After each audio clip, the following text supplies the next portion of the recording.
Aquí va a quedar lo que es la revisión de esta guía. Acuérdense de irla revisando para ir subiendo. Como les decía al comienzo, esta clase no va a ser tan extensa como es normalmente, porque me cuesta un poco hablar, así que les pido comprensión en ese aspecto. Cualquier consulta que tengan, aprovechen de hacerla, puede ser por el chat o a través del micrófono, y vamos a comenzar a ver cuáles son las respuestas de la guía. Acuérdense que esto no es la pauta en sí, sino que yo les estoy dando, que les use el chat, que les voy a ir dando los lineamientos que tiene que tener su respuesta. Así que si va por ese lado, significa que está bien lo que ustedes están haciendo. Así que comenzamos. Esta es la guía que corresponde a la semana anterior. La pregunta número 1 nos hablaba de cuál era la situación económica que tenía Corea del Sur en los años 60 y cómo era el día de hoy. Aquí lo que ustedes tienen que hacer es identificar las características que nos presenta este economista surcoreano y describirlas, ¿ya? ¿Cierto? Él nos habla de que Corea del Sur era un país pobre, que también se dedicaba principalmente al ámbito agrícola, a la exportación de productos que no tenían un valor agregado. Ese es el elemento fundamental. ¿Por qué esto es fundamental? Porque él nos va a presentar que Corea del Sur era un país bastante subdesarrollado, que de hecho yo creo que muchos de ustedes quizás no conocían ese pasado que tenía Corea del Sur, porque uno lo ve en la televisión, lo ve en las noticias, en internet, en todos lados, y Corea del Sur es un país que claramente no es subdesarrollado al día de hoy. Entonces uno tiende a pensar que siempre fue así. Sin embargo, cuando uno empieza a estudiar la historia que está detrás de este país, se da cuenta que en los años 60 era muchísimo más pobre que Chile. Y dentro de las preguntas que nosotros trabajamos en la guía está el hecho de qué fue lo que pasó que llevó a que Corea del Sur sea desarrollado y que en el caso de Chile nosotros todavía estemos ahí medio entrampados para llegar a lo que es el desarrollo. Así que, ¿cuáles son las características que tenía Corea del Sur en los años 60?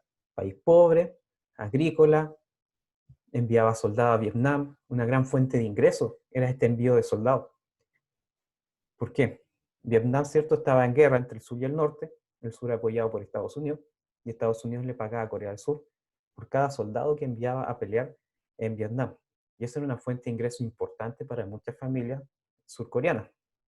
¿Y qué pasa el día de hoy como Corea del Sur? Acá ustedes tienen que hablar principalmente, ¿cierto?, de que es una economía industrializada, de alta tecnología. También pueden mencionar el elemento cultural. Por ejemplo, las bandas de K-pop igual son una fuente de ingreso importante para el país. Y si ustedes han investigado al respecto, se van a dar cuenta que el tema del K-pop no va solamente en crear una banda, sino que existe toda una industria detrás de los idols y que esta industria busca finalmente incluso transformarse en el sustento económico de todo Corea. Por lo tanto, tenemos que se ha logrado llegar a un desarrollo tanto tecnológico como cultural bastante importante en este país. Así que esos son los elementos que ustedes tienen que considerar en la pregunta número 1. Y como dice Fernanda, toda esta industria, por ejemplo, del K-pop, involucra una explotación tremenda a estos que son los idols y una presión increíble. Muchos de ellos incluso se terminan quitando la vida frente a toda esta presión que existe. Porque ellos tienen que ser tanto ejemplares en su música, en su vida personal también. Muchos de ellos incluso no les permiten que tengan novia o novios, por ejemplo, porque si no toda la figura que van creando se desmorona. Así que esos son elementos que ustedes tienen que considerar en la respuesta a la pregunta número 1 y que son los elementos que yo voy a considerar al momento en que revise. La pregunta número 2 se nos habla de cuáles son los cambios que llevaron a que Corea del Sur se transformara en un país desarrollado. ¿Cómo lo hicieron? ¿Cómo lograron llegar a este desarrollo? Lo fundamental en este caso está relacionado con la transformación de la estructura económica, no se olviden de eso. Si hubiese seguido con la misma forma de vida, exportando vegetales, enviando soldados a la guerra, probablemente el día de hoy Corea del Sur seguiría siendo el mismo país pobre. ¿Y cómo hicieron los cambios? Primero, ¿cierto? Tenemos que considerar que el sistema educacional es fundamental. Si yo quiero cambiar la estructura productiva de un país, tengo que cambiar su sistema de educación. Porque de lo contrario, no saco nada con construir fábricas si las personas que van a operar estas fábricas las voy a tener que traer de otros países, porque en mi país no hay personas que sean capaces de operarlas. ¿Ya? Eso pasó en Chile en los años 60, en los años 50. Se empezó a transformar el sistema educacional para tener gente que trabajara en las plantas, en las fábricas. Pero muchos de los ingenieros que llegaron, como no habían en Chile, provenían del extranjero. Por lo tanto, ¿qué es lo que va a hacer Corea del Sur? Para transformarse en un país desarrollado, es, en primer lugar, transformar su sistema de educación, centrarlo en la industria, y no tanto en la agricultura ni en la guerra, sino que centrarlo en la industria, en la investigación tecnológica, y en segundo lugar, crear una industria, crear un sistema productivo que esté relacionado con ese ámbito industrial, que esté relacionado con el desarrollo tecnológico. Esas dos cosas tienen que estar presentes en esta respuesta. Transformación del sistema educacional y transformación del sistema productivo. Y todo esto tiene que ser a largo plazo, ¿ya? No es que llegaba alguien al poder en Corea hasta 5 años o 4, y después habían elecciones, llegaba otro presidente y cambiaba todo. Acá en Chile pasa eso. Hay un presidente de izquierda, va haciendo cosas, llega uno de derecha, gran parte de lo que hizo el presidente anterior, como se dice coloquialmente, colocan la retroexcavadora y tratan de detener muchos de esos proyectos, y después llega el presidente del otro partido y hace lo mismo, y así están siempre peloteándose. Por ejemplo, en el primer gobierno de Sebastián Piñera, muchos hospitales se pusieron en construcción bajo un sistema de concesiones, en el cual, en el fondo, el Estado autorizaba que un privado construyera un hospital, el privado se iba a encargar de mantener el hospital, y el Estado le pagaba a ese privado por la mantención y construcción del hospital. Como después llegó Michelle Bachelet, muchos de los hospitales que estaban en construcción se cancelaron los proyectos, se entramparon y al final no se construyeron. ¿Por qué? Porque el sistema de concesiones no es un sistema que haya sido, no es un sistema que es idóneo para partidos de izquierda, porque para ello el Estado tiene que ser dueño. Y eso entrampó la construcción de muchos hospitales. Ahora en el nuevo gobierno de Sebastián Piñera, lo mismo, se están concesionando hospitales, se están inaugurando muchos hospitales bajo este mismo sistema, y probablemente si después llega un candidato que sea de otro partido, detenga muchos de esos proyectos. Porque en nuestro país no existe una mirada política a largo plazo, ¿ya? En la cual, independiente de quién esté en el poder, hay políticas que se tienen que mantener estables. El sistema de educación en Finlandia no cambió en 5 años. Es un proceso que tomó más de 30 años de constante evolución. Fueron cambiando los presidentes, los partidos políticos que llegaban al poder. Pero como existía una mirada de país, de que había que reformar el sistema educacional para hacer de Finlandia un país más desarrollado, mantuvieron la misma política. Y por eso es que lograron ver, al día de hoy podemos ver el producto final, que es este sistema educacional espectacular. Pero este es el trabajo de 30 años constantes. Es lo mismo que puede pasar en el caso de ustedes. Ustedes estudian una vez al mes, probablemente no les va a ir muy bien, pero si son constantes y van estudiando todos los días, 1 hora, media hora, aunque sea, el resultado final va a ser que les va a ir bien, ¿ya? Y no existen milagros para sacarse buenas notas, es fruto del esfuerzo constante. Lo mismo si a mí me gusta tocar guitarra, si toco 5 minutos al día, probablemente en un año no haya mejorado mucho, pero si todos los días me dedico 1 hora a tocar guitarra, me voy aprendiendo canciones, al finalizar un año me voy a transformar en el próximo Jimi Hendrix, por ejemplo, pero es fruto de un esfuerzo constante.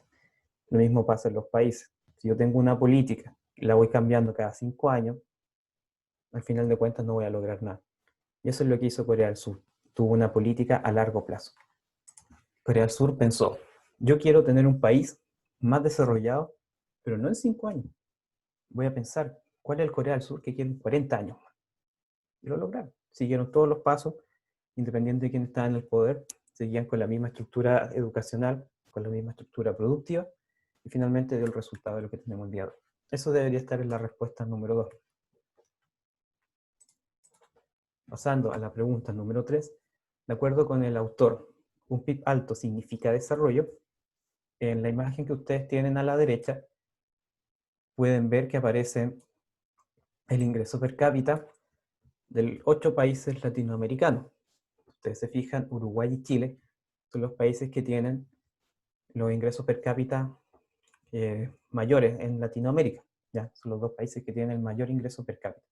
Lo que significa que el Producto Interno Bruto, si yo lo divido por la cantidad de personas que viven en el país, me da como resultado ese número, y se tiende a malinterpretar esa información cómo que eso representa que cada persona en Chile tiene prácticamente un ingreso de $15.000 al año. Si ustedes sacan la cuenta, estamos hablando de más de 1 millón de pesos mensuales. Y si lo llevamos a la realidad, es que muchas familias, muchas personas ganan muchísimo menos que eso. Eso es uno de los problemas del PIB y del Producto Interno Bruto per cápita, que es una imagen que no nos muestra la realidad. Porque si yo viera estos indicadores, podría decir, chuta, no sé por qué en Chile la gente está protestando. El PIB per cápita es bastante alto. Pero si yo voy después a analizar con lupa cada familia, cada persona, cada trabajador, me voy a dar cuenta que en realidad este promedio que estoy viendo acá no refleja lo que sucede en cada hogar y con cada trabajador. Eso es uno de los problemas que nos da un Producto Interno Bruto per cápita y que no nos permite sacar la conclusión de que un Producto Interno Bruto alto es desarrollo económico. ¿Ya? Acuérdense que en la entrevista que ustedes veían aparecía el ejemplo de Guinea. En Guinea se descubrió petróleo, el país aumentó su producción, aumentó su Producto Interno Bruto, pero lo aumentó relacionado con la extracción de petróleo. Y para extraer ese petróleo llegaron empresas extranjeras, tecnología extranjera, trabajadores del extranjero, y en el fondo no queda nada de eso dentro del país. El país aumenta sus ingresos, claro, a través de los impuestos, pero eso no significa que las personas dentro de Guinea vayan a mejorar su calidad de vida. Y eso es lo que debe estar presente en esta respuesta. Cuando ustedes la respondan, o si es que ya lo hicieron, lo que debe estar acá es el hecho de que un Producto Interno Bruto alto puede significar el hallazgo de una materia prima que es muy cara, la exportación de un solo producto, y que esto finalmente no contribuye a que el país tenga una mejoría de forma integral. ¿Ya? Para que sea desarrollo económico, acuérdense que el desarrollo económico significa una mejora en la calidad de vida de las personas, en la estructura productiva del país también. En cambio, el crecimiento económico es solamente lo que es ingresos, producción de dinero.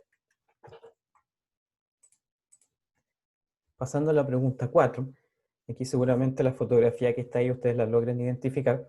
¿Dónde está el verdadero centro de aprendizaje del capitalismo y en qué consiste? ¿Ya? La imagen que está ahí corresponde a la planta de CMPC que está en Laja. Imagino que todos la han visto en algún momento. ¿Y dónde está el verdadero centro de aprendizaje del capitalismo? En el sector manufacturero. ¿Y por qué? Porque ahí yo voy colocándole valor agregado a los productos y además, por ejemplo, para producir celulosa en Chile, tiene que existir un conocimiento técnico y un desarrollo tecnológico detrás. Tienen que haber ingenieros forestales que se encarguen del tema del cuidado y manejo de los bosques, ingenieros civiles que se encarguen del tema productivo, de la transformación de esta madera en celulosa. Tienen que haber ingenieros comerciales que se encarguen de la venta de estos productos, ingenieros eléctricos, por ejemplo, del mantenimiento de la planta, mecánicos también. Por lo tanto, detrás de la construcción de una fábrica, necesariamente va a haber el desarrollo de una estructura tecnológica. ¿Ya? Tiene que haber desarrollo tecnológico, tiene que haber capacitación de las personas, tienen que haber estudios universitarios, estudios técnicos.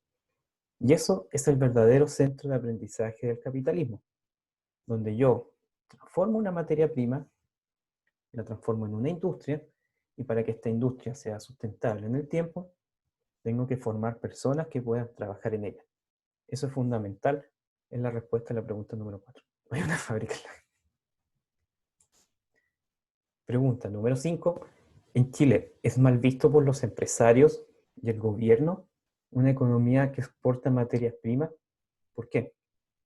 No es mal visto. Ya de acuerdo a la entrevista que trabajamos esta semana, él nos plantea que gran parte de los empresarios, incluso el gobierno de Chile, ven con buenos ojos la exportación, por ejemplo, de manzana o pera, porque ellos justifican que detrás de la exportación de esa pera o de ese salmón a China, por ejemplo, hay valor agregado en cuanto al empaque que tiene esta fruta o el salmón, a la cadena de transporte, los camiones que la llevan o trenes, los aviones que llevan estos productos a China o los barcos, los frigoríficos que se utilizan entre medio.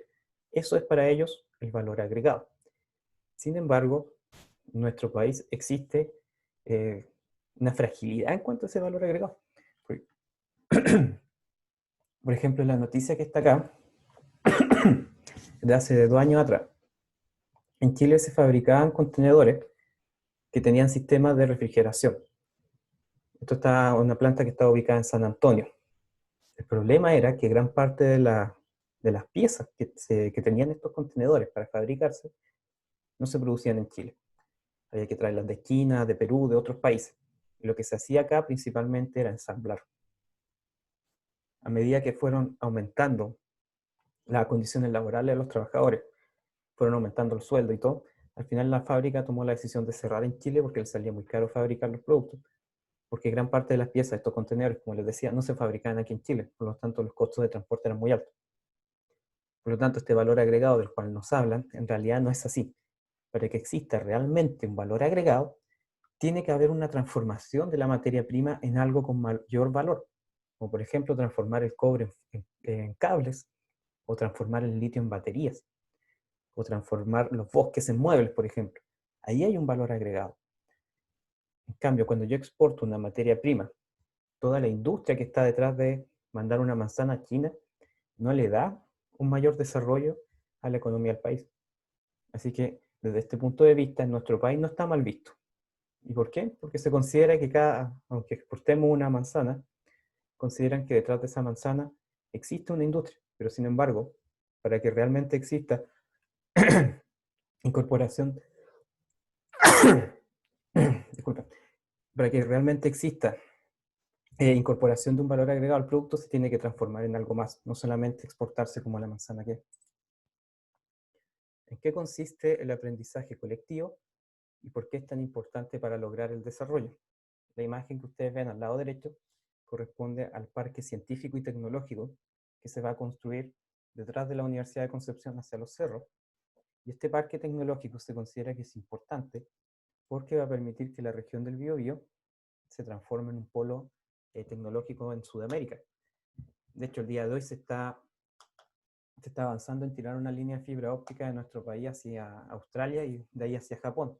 Por lo tanto, probablemente en un futuro, en Chile, tengamos data center, es decir, donde se instalan los servidores de distintas empresas, y eso va agregando valor agregado y va agregando acceso a plataformas tecnológicas. Acuérdense que el Internet el día de hoy no funciona como nosotros creíamos tradicionalmente, que era a través de los satélites. El Internet funciona a través de cables gigantes de fibra óptica que van por el fondo del océano, de un país a otro. Y si nosotros tenemos acceso a los nodos de conexión de estos cables de fibra óptica, vamos a poder almacenar información y transportarla de forma más rápida.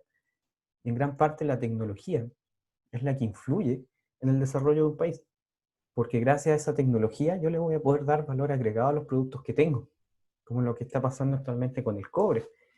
Se está agregando cobre en calcetines, mascarillas, se está agregando cobre para hacer pasamanos y otros productos porque el cobre es antibacterial. Entonces ahí hay una posibilidad de desarrollo. Y para lograr crear, por ejemplo, mascarillas que tengan tela de cobre, hilos con cobre, es necesario que exista una investigación detrás y un desarrollo tecnológico. Por lo tanto, este conocimiento colectivo, este aprendizaje colectivo del cual él habla, tiene relación con el desarrollo de toda una estructura en el país. No quiere decir, por ejemplo, en el ejemplo que él da de Inglaterra, si él va a analizar persona a persona, claramente el inglés promedio puede que sea menos inteligente que el chileno promedio, porque las situaciones que nosotros tenemos que enfrentar acá para sobrevivir en nuestro país, sí o sí involucran que tengamos que ser más creativos, porque tenemos que adaptarnos a las circunstancias adversas que podemos enfrentar. En cambio, un inglés en su vida puede que no tenga que enfrentarse a ninguna de las situaciones que nosotros. Por ejemplo, en Inglaterra ni siquiera hay terremotos, pero nosotros acá tenemos que estar acostumbrados a vivir con ellos y saber cómo reaccionar. Por lo tanto, ahí ya va aumentando como nuestro conocimiento individual. Pero cuando él habla del conocimiento colectivo, se refiere a que todo el país tiene una industria tecnológica, lugares donde se investiga, los colegios, universidades son mejores, están adaptados a los nuevos cambios, en el ámbito productivo también. Por ejemplo, en los colegios de Inglaterra, desde los primeros años de enseñanza, lo que acá sería tercero o cuarto básico, ellos tienen la asignatura de tecnología, por ejemplo, allá está relacionada con la programación. Entonces, desde pequeños les empiezan a enseñar lenguaje de programación. Y cuando ya salen de la secundaria, manejan más o menos, por lo menos, algún tipo de lenguaje, ya sea en Java o en C, para poder programar y entender cómo funcionan los computadores, cómo funciona todo en realidad.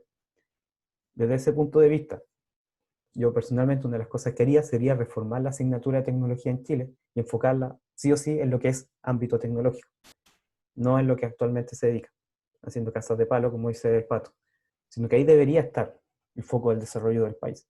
Por lo tanto, si ustedes se fijan, la educación es fundamental para este tema del aprendizaje colectivo. Y yendo a la última pregunta, aquí puse fotografía de los dos últimos presidentes anteriores, porque si colocar uno o el otro, probablemente me iban a funar, así que preferí colocar tanto al presidente Piñera como a la expresidenta Bachelet, para así que haya diversidad en la imagen. Nuestro país se ha relacionado bastante con Corea del Sur, sobre todo en el ámbito económico. Lamentablemente, nosotros el día de hoy somos la Corea del año 60. Exportamos fruta a Corea del Sur, exportamos carne, exportamos vino. Estoy de acuerdo con lo que plantea Jonathan. Es como arte en el fondo. Yo me acuerdo cuando estaba en el colegio en tecnología hice una lámpara. Tuve que manipular cables. Pero en mi familia, mi mamá es ingeniero eléctrico, mis dos abuelos son ingenieros eléctricos. Por lo tanto, en mi casa desde chiquitito a ti te pasaban cables que conectar ahí un enchufe y desarmar televisores. A mí no me sirvió para nada. En la imagen que ustedes están viendo acá, ¿cierto? Aparecen nuestros dos expresidentes y uno actual, conversando con el líder de Corea del Sur. Nunca me electrocuté porque cuando tú haces un trabajo en tu casa, ya sea un enchufe o algo, tienes que bajar el interruptor. Y ahí te ahorras cualquier tipo de problema. Incluso le cambiaba los cables a mi auto a veces cuando fallaba. ¿Chile podría lograr el nivel de desarrollo de Corea del Sur? ¿Qué deberíamos hacer para lograrlo? Aquí, como dice en esta mini pauta que yo hice, la pregunta es de carácter abierto. Es decir, ustedes pueden plantear lo que sea siempre y cuando comparen la situación de Corea del Sur en el año 60 con la situación actual de nuestro país y planteen cuáles deberían ser los pasos para lograr el desarrollo en Chile. Y si ustedes plantean lo que está acá, por ejemplo, lo que dijo Patricio, Jonathan, el tema de reformar esta asignatura de tecnología, puede ser una alternativa. Si yo empezara a trabajar programación en Chile con los niños desde pequeños, al llegar a cuarto medio o tercero, probablemente los estudiantes sabrían utilizar por lo menos el Office o enviar un correo electrónico. Cuando sucede eso, Juan, los sistemas eléctricos en las casas tienen algo que se llama, que tiene una protección, que es que en caso de que exista un cortocircuito, se baja la electricidad, porque tú te podrías estar electrocutando y de esa forma se evita que la persona muera por esa electrocución. ¿Ya? Así que es fundamental, casi me muero. Así que afortunadamente el sistema eléctrico en tu casa funcionó bien porque se bajó. Muchas veces pasa que el sistema eléctrico no se baja y la persona termina muriendo electrocutada. ¿Ya? De hecho, después, al finalizar la clase, les voy a contar alguna anécdota sobre eso. La pregunta número 7, eso es lo que ustedes tienen que plantear. ¿Ya? No sé si tienen alguna consulta sobre lo que fue la resolución de la guía, ¿no? ¿O estamos claros con lo que debería estar en su respuesta? Súper. Para subir esta guía, tienen plazo hasta el día viernes, ¿ya? Vayan haciéndolo con calma, vayan revisando, y cualquier consulta que tengan la van haciendo. ¿Ya?